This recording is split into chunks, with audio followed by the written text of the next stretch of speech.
Previously on the Nerdy Ronin Network. Hey, Squeaky, I got a question for you. How's the moon cut his hair? You don't know? Eclipse it.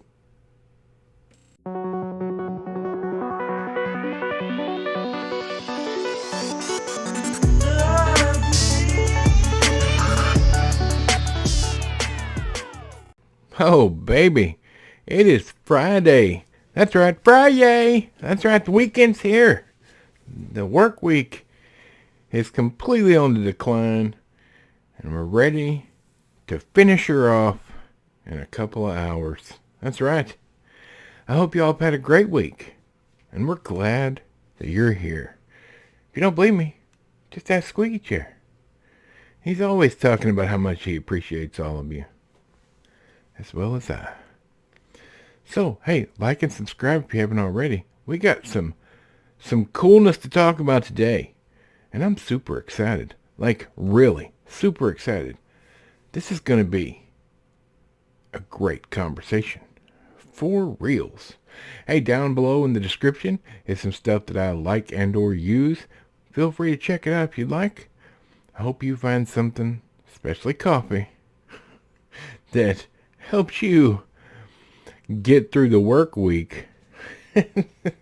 Invader or Geek Grind, both great brands. Check them out. They don't pay me. I just love their products.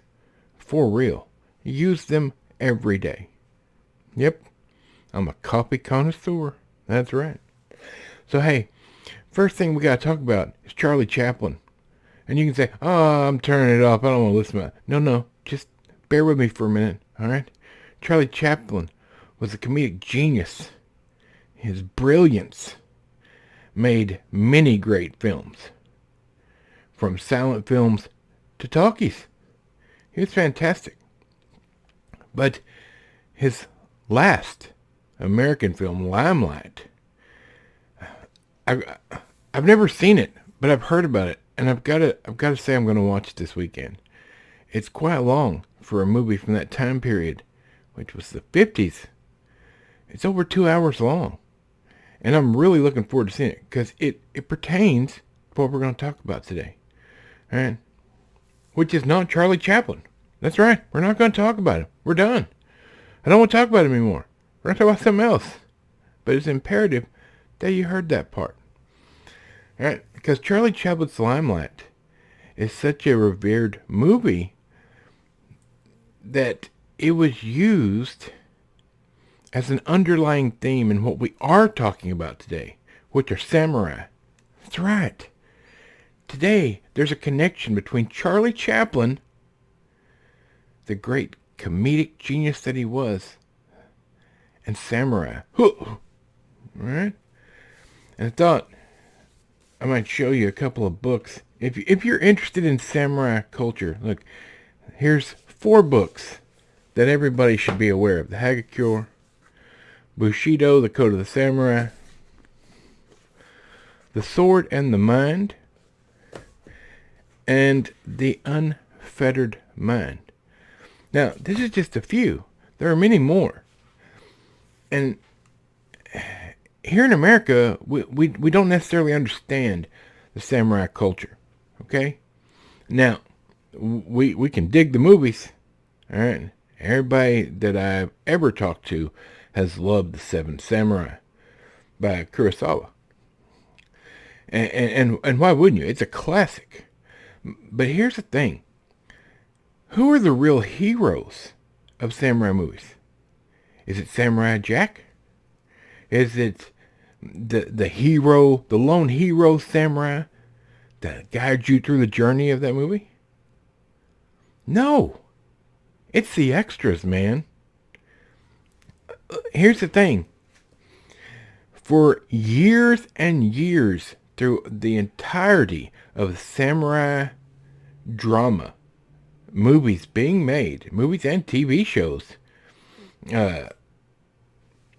and there was a class of people, of actors, whose entire job was to die. Realistically, every single movie. and to do it well. Because not only did they have to act as they died, they had to understand sword fighting or sword acting. And to do that, they learned the art of the sword. And that's what we're getting into today. Uzumasa, Limelight. Okay? This film centers on an aged movie extra who specialized in being killed in samurai movies without ever being lit by the limelight.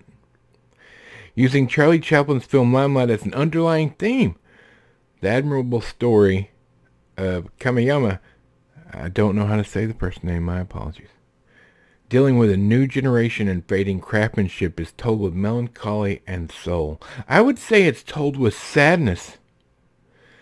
And, oh my goodness, 2014, an hour and 43 minutes. Ken Ochiya, who directed this movie, it's brilliant.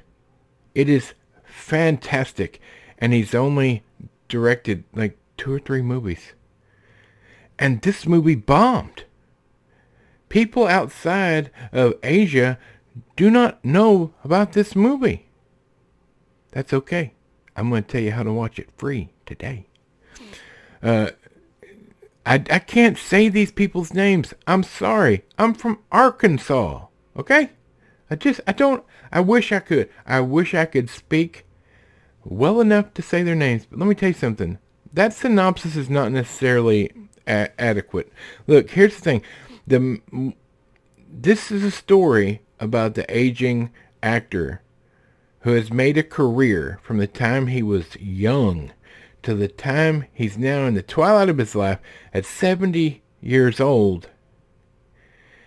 He has made a career of dying and doing his part well in the samurai genre.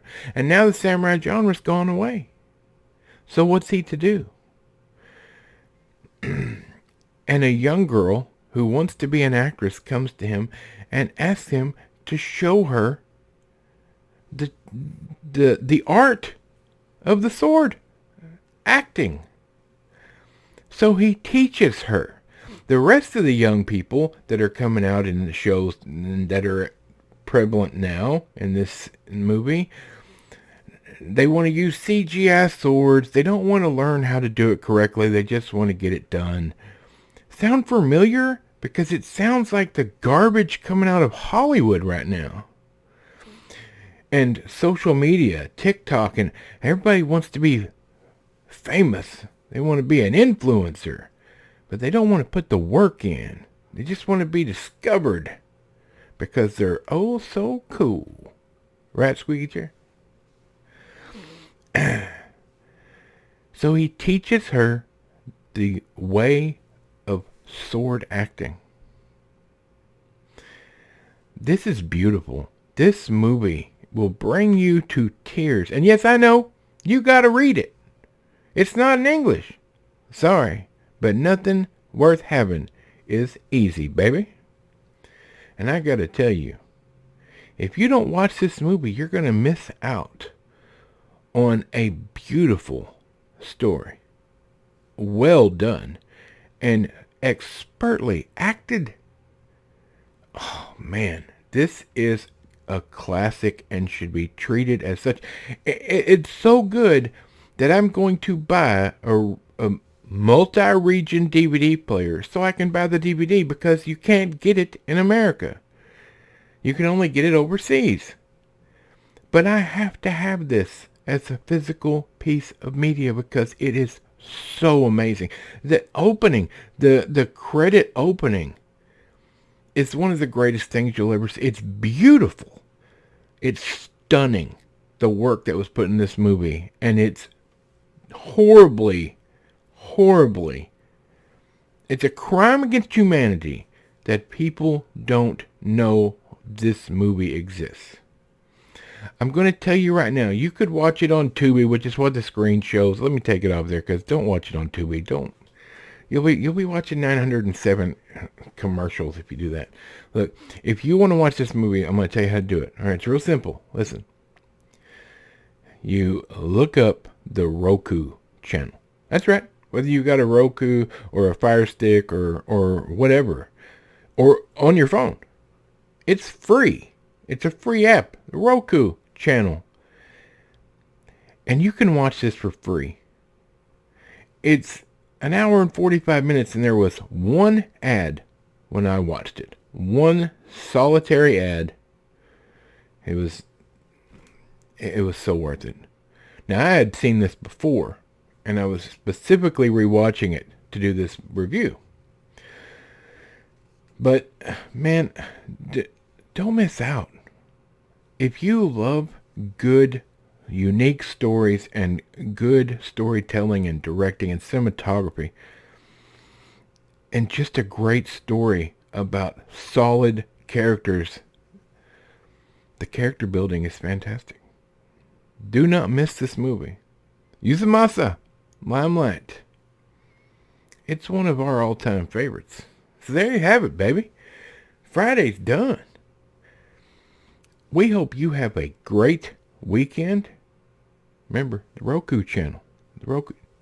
Or just buy it off Amazon digital, which I don't necessarily think that's the way to go because, well, physical media is the way to go, baby. Right, fancy? That's right. Hey, look.